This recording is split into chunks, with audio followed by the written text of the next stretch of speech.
بسم اللہ الرحمن الرحیم۔ محترم ناظرین، اس سے پہلے میں نے 2-3 مسلسل ویڈیوز قربانی کے مسائل پر اپلوڈ کی ہیں، اور خیال یہ تھا کہ شاید فقہی مسائل کے متعلق ہی استفسارات آئیں گے، لیکن ایسا ہوا نہیں، بلکہ لوگوں نے بعض نہایت مشکل مسائل کے متعلق سوال پوچھنا شروع کر دیے ہیں، اور جن پہ بات کرتے بعض اوقات ڈر بھی لگتا ہے، چونکہ بڑے مارکت العار مشکل ترین مسائل ہیں۔ ان میں سے ایک سوال کوئی خاتون ہے مصباح انجم صاحبہ، انہوں نے کیا ہے کہ جی جب یہ کہا جاتا ہے کہ لوح محفوظ پر سب کچھ لکھا جا چکا ہے، تو پھر انسان کی جزا اور سزا کا کیا مطلب ہے؟ تو سب اس مسئلے کو مسئلہ جبر و قدر کہا جاتا ہے۔ یاد رکھیں، اس مسئلے میں 3 طبقات ہیں لوگوں کے۔ ایک طبقہ ہے فلاسفہ کا جو انسان کو مجبور محض کہتا ہے، اور دوسرا طبقہ ہے جو انسان کو مختار کل مانتا ہے، اپنے افعال کا خالق مانتا ہے۔ پہلے کو جبریہ کہتے ہیں، دوسرے کو قدریہ کہتے ہیں۔ اور تیسرا طبقہ ہے جو انسان کا اختیار بھی مانتا ہے، لیکن اس کو اپنے افعال کا خالق نہیں مانتا، یعنی نہ جبریہ کی طرح اس کو مجبور محض سمجھتا ہے، اور نہ قدریہ کی طرح اس کو اختیار کامل سمجھتا ہے اس کا، بلکہ درمیان کی چیز ہے۔ حضرت امام جعفر الصادق رضی اللہ تعالیٰ عنہ علیہ السلام علی آبائہ الکرام، آپ نے کہا کہ یہ مسئلہ نہ جبر کا ہے نہ قدر کا ہے، بلکہ درمیان کی ایک چیز ہے۔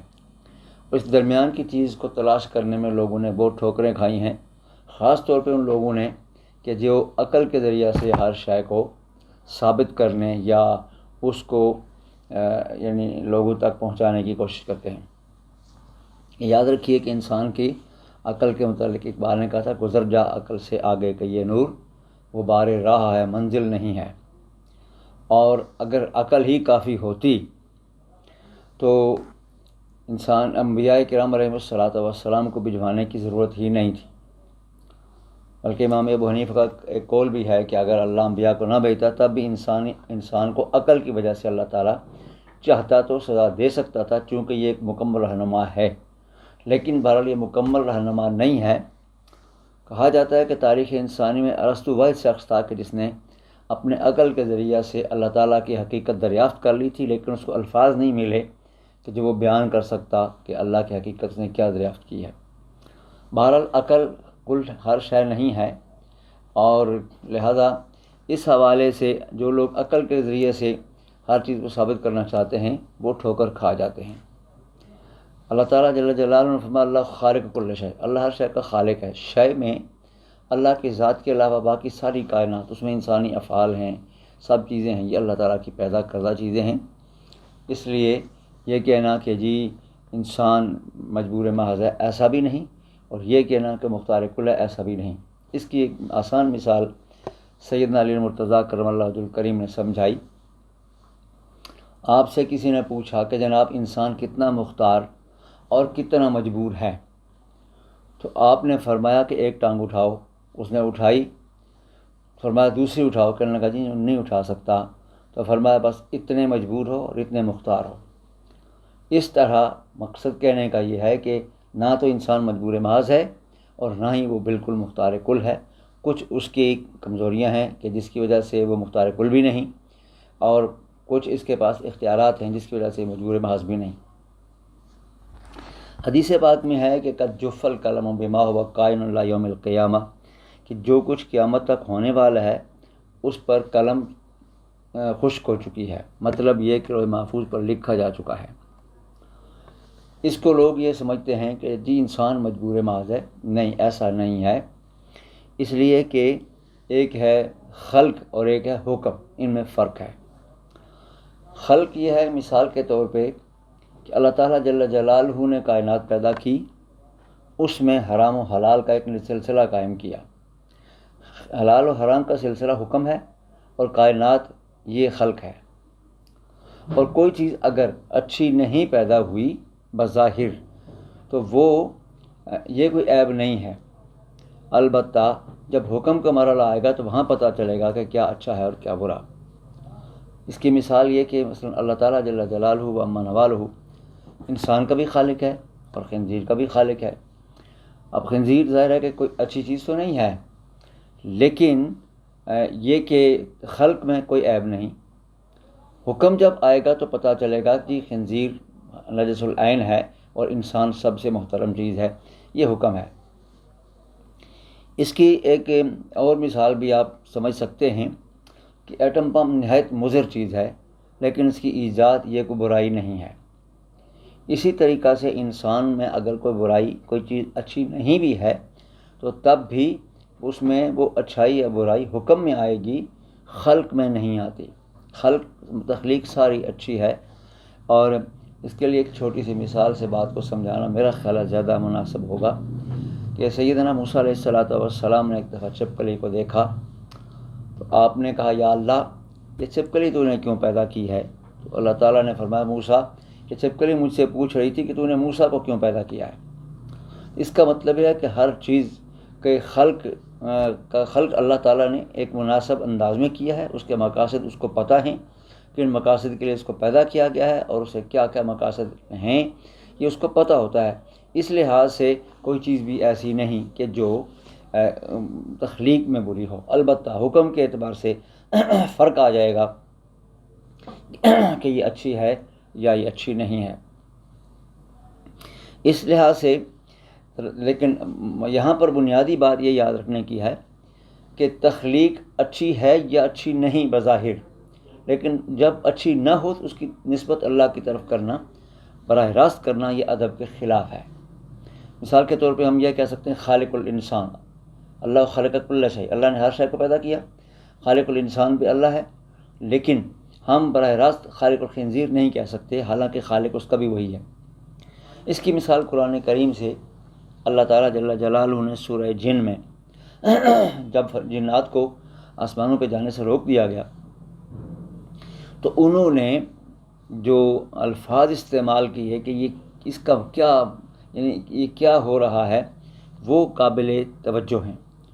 انہوں نے کہا انا لا ندری اشر ارید بمن فی الارض ام اراد بہم ربہم رشدا، ہم نہیں جانتے کہ کیا زمین والوں کے لیے کسی شر کا ارادہ کیا گیا ہے یا ان کے رب نے ان کی بھلائی کا ارادہ کیا۔ اب یہاں پر شر کی نسبت کے لیے مجہول کا صیغہ استعمال کیا گیا، اشر ارید بمن فی الارض، کیا برائی کا ارادہ کیا گیا زمین والوں کے لیے، کس نے کیا، اس کو مجہول چھوڑ دیا گیا ہے تاکہ برائی کی نسبت اللہ کی طرف کرنا لازم نہ آئے۔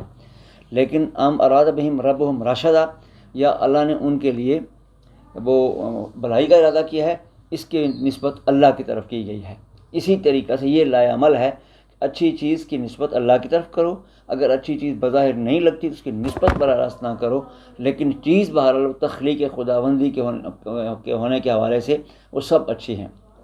کسی شخص نے کسی سے کہا، کسی کی شکل و صورت پہ اس نے اعتراض کیا تو اس نے کہا کہ مجھے یہ بتاؤ کہ میں خالق پہ اعتراض ہے یا خلق پہ اعتراض ہے؟ جو میری تخلیق اللہ نے کی ہے تو تمہیں مصور پہ اعتراض ہے یا صورت پہ اعتراض ہے؟ مقصد یہ ہے کہ اللہ کی طرف نسبت کرنے میں احتیاط کریں، لیکن چیزیں ساری کے ساری اچھی ہیں، اس میں کوئی تخلیق میں برائی نہیں ہے۔ رہ گیا یہ مسئلہ کہ جب لوح محفوظ میں سب کچھ لکھ دیا گیا ہے تو انسان کا اختیار کہاں ہے اور اس کو سزا اور جزا کیوں ہے؟ تو یہ بات یاد رکھنے کی ہے۔ میں اس کو آپ کو ایک آسان ترین مثال سے سمجھاتا ہوں، شاید آپ کی سمجھ میں بات آ جائے کہ پاکستان یا کسی دنیا کی مملکت میں ایک آئین ہوتا ہے، اس آئین میں کچھ چیزیں لکھی ہوتی ہیں، اور جو وہ اصحاب علم و دانش ہوتے ہیں وہ ایک فرضی ماحول پیدا کرتے ہیں کہ یہ اگر فرض کیا یہ خرابی پیدا ہو جائے تو اس کا کیا تدارک ہوگا، فرض کیا یہ خرابی پیدا ہو جائے اس کا کیا تدارک ہوگا، اگر کوئی اچھائی کرنا چاہیں اس طرح کی تو اس کو کس طریقہ سے کریں گے، اس طرح کرنا چاہیں تو کیسے کریں گے۔ یہ آئین ہوتا ہے، آئین میں سب کچھ لکھا ہوا ہے، لیکن اس کے دائرے میں آنے والے لوگ اس آئین ان پر مسلط اس طرح نہیں ہے کہ مجبور ماض ہیں، جو کچھ آئین میں لکھا ہے وہی کریں گے۔ ہاں یہ پابندی ضرور ہے کہ اگر آئین کی حدود کو توڑیں گے تو پھر اس پر حکم نافذ ہوگا کہ اس کو سزا دی جائے یا نہ دی جائے۔ بلا مثال و تشبیہ اللہ تعالیٰ جل جلالہ و عما نوالہ نے اپنے علم ازلی سے ہر چیز لوح محفوظ میں لکھ لی ہے، لیکن مسلط نہیں کی گئی کہ اس کے مطابق ہر صورت انسان کو مجبور محض بنا دیا گیا ہے. ایسا نہیں ہے. حدود بتائی گئی ہیں. اس حد میں انسان رہے تو اس کے لیے کوئی مسئلہ نہیں. یہ اگر اس حد میں رہے گا تو یہ ثواب ہے یا اس میں سزا نہیں ہے. اگر اس حد سے آگے نکل جائے گا تو اس میں سزا ہے. تو اسی طریقہ سے لیکن فرق یہ ہے کہ جن لوگوں نے آئین بنایا وہ اس بات کو نہیں سمجھتے تھے کہ کہاں یہ جرم واقع ہوگا اور کہاں نہیں، اور کس وقت ہوگا اور کس وقت نہیں. جبکہ اللہ تعالیٰ کا علم ازلی چونکہ محیط کائنات ہے، اس لیے اللہ نے جہاں لکھا کہ یہاں یہ جرم ایسے ہوگا، وہاں اس کا یہ حل ہے، وہاں اس کو یہ بھی پتہ تھا کہ کون کرے گا اور کس جگہ کرے گا. لیکن یہ نہیں ہے کہ ان کو پکڑ کے مجبور کیا جاتا ہے کہ تم ایسا کرو. اگر یہی بات ہو تو پھر انسان کو یعنی یہ کہنا کہ جی یہ انسان مکلف ہے کہ اس کو تکلیف دی گئی ہے کہ جی یہ اچھائی ہے اور یہ برائی ہے. قرآن کریم میں اللہ نے فرمایا ہدیناہ النجدین کہ ہم نے اس کو اچھائی اور برائی کے دو الگ راستے دے دیے ہوئے ہیں. اب اس میں کس کو اختیار کرتا ہے کس کو نہیں ہے اس کی اپنی مرضی اور اپنے اختیار کی بات ہے. اب کسی نے ابو جہل کو مجبور نہیں کیا تھا کہ وہ کفر اختیار کرے. نبی کی نبوت معجزات کے باوجود اس نے ایک غلط راستہ اختیار کیا تو یہ اس کا اپنے اختیار سے تھا. اللہ تعالیٰ جل جلالہ نے ان کے لیے نبی بھیجا تھا کہ یہ کسی غلط راستے پر نہ جائیں. اسی حوالے سے ہمیں یہ بات سوچنے کی ہے کہ اللہ تبارک و تعالیٰ جل جلالہ نے اگر لوح محفوظ میں ہر چیز لکھ رکھی ہے لیکن وہ مسلط نہیں کی گئی کہ اس کے بغیر آپ کر نہیں سکتے. ہاں یہ ضرور ہے اس کے علم سے ایک پتہ اور ایک ذرہ برابر بھی باہر نہیں. علم ہے مگر اس علم کو مسلط نہیں کیا گیا. انسان کے سامنے دو راستے رکھے گئے جیسے میں نے ابھی قرآن کریم کی آیت پڑھی ہے. برائی کا راستہ یہ ہے، اچھائی کا راستہ یہ ہے. جس کو مرضی اختیار کر لو، جس پر جاؤ گے اس کے مطابق تمہارے ساتھ فیصلہ ہوگا. اچھائی کی طرف جاؤ گے تو اجر و ثواب ملے گا، نہیں تو تمہیں سزا ملے گی. اس کی ایک دلچسپ سی مثال سمجھاؤں کہ ایک شخص نے 2-3 سوال مشکل سوال رکھے کچھ علماء کے سامنے. ان میں ایک یہ تھا کہ اللہ سے پہلے کیا ہے.